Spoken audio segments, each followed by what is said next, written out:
السلام علیکم ورحمۃ اللہ وبرکاتہ۔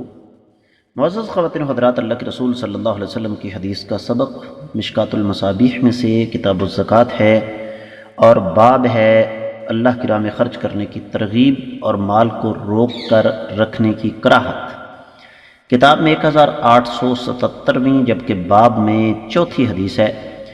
وعن ابی ہریرہ رضی اللہ تعالیٰ عنہ قال قال رسول اللہ صلی اللہ علیہ وسلم قال اللہ تعالی انفق یا ابن آدم انفق یا ابن آدم انفق علیک، متفق علیہ۔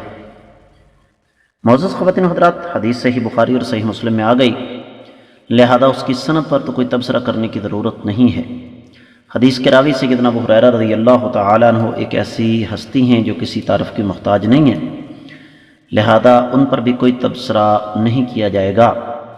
براہ راست حدیث کے ترجمے کی طرف آتے ہیں کہ سیدنا ابو ہریرہ رضی اللہ تعالیٰ عنہ سے روایت ہے کہ نبی علیہ الصلوۃ والسلام نے ارشاد فرمایا کہ اللہ تعالیٰ فرماتے ہیں، آدم کے بیٹے خرچ کر، میں تجھے اس کے عوض عطا کروں گا۔ یہ حدیث عام حدیث نہیں بلکہ حدیث قدسی ہے۔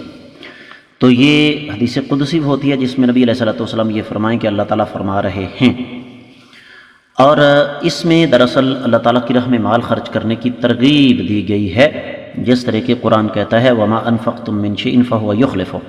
یہ سورہ سبا کی 39ویں آیت مبارکہ ہے، اور یہ صحیح بات ہے کہ انسان جب اللہ تعالیٰ کی رضا کے لیے، اللہ تعالیٰ کو خوش کرنے کے لیے اللہ کی راہ میں مال خرچ کرتا ہے تو رب کائنات پھر اس کے لیے اپنے خزانوں کے منہ جو ہیں وہ کھول دیتے ہیں۔